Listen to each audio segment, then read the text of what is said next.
l'heure est grave. Face, d'une part, au relâchement général constaté sur le respect des gestes barrières et du port correct du masque, et d'autre part, la recrudescence des cas communautaires, des cas sévères, des cas graves et des décès.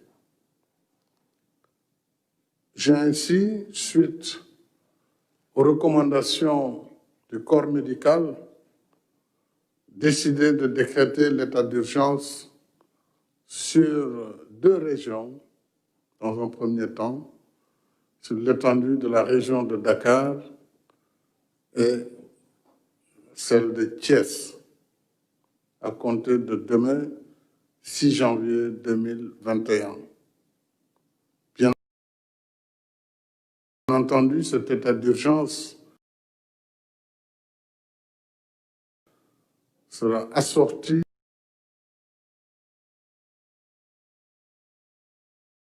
d'un couvre-feu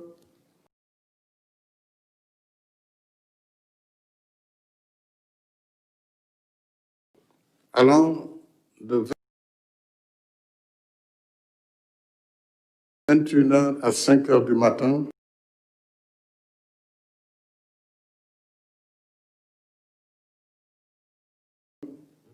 dans ces 2 régions,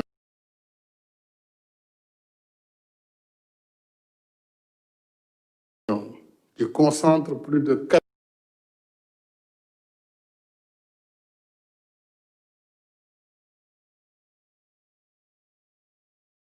90% des cas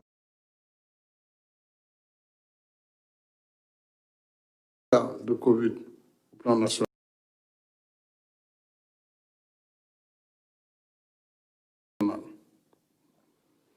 J'invite dès lors les membres du gouvernement à prendre, chacun en ce qui le concerne,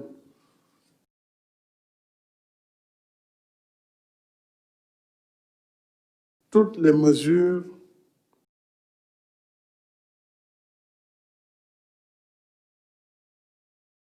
relevant de leur secteur, afin d'assurer l'application rigoureuse de l'état d'urgence sur le territoire concerné.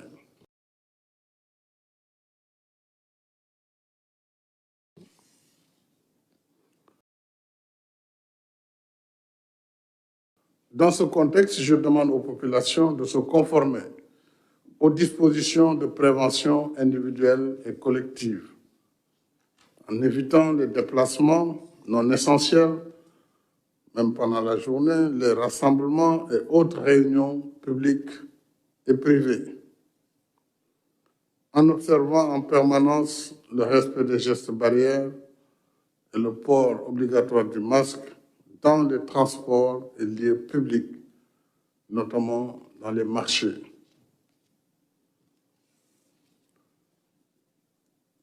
J'indique dans le même élan la nécessité de veiller au renforcement permanent des contrôles sanitaires au niveau de nos frontières terrestres, maritimes et aériennes, bien entendu, et je renouvelle mon soutien au personnel de santé et demande au gouvernement de veiller à l'amélioration continue de leurs conditions de travail.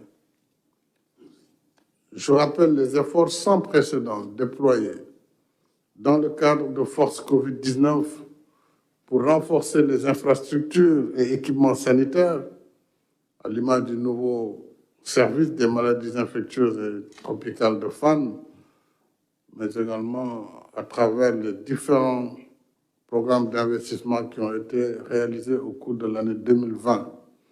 La fonctionnalité des centres de traitement des épidémies, des services d'urgence et d'accueil et de réanimation.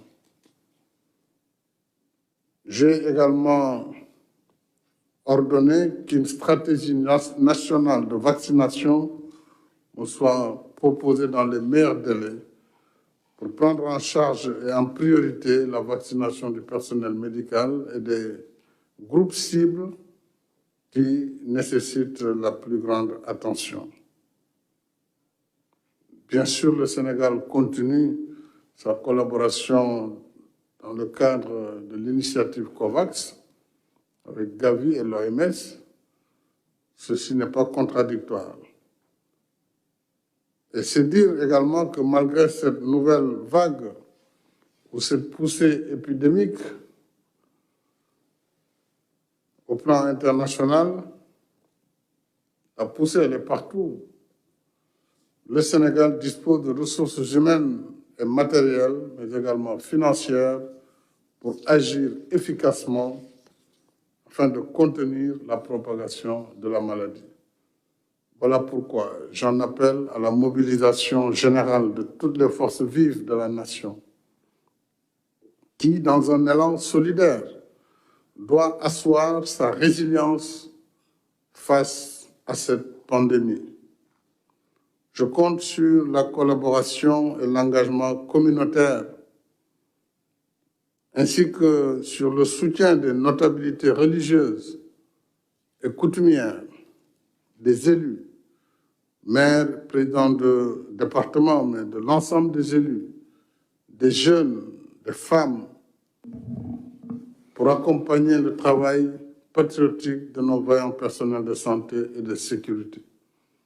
Je souhaite également que la riposte mène au niveau, à l'échelle de la commune, pour une appropriation plus adaptée et des résultats plus efficaces.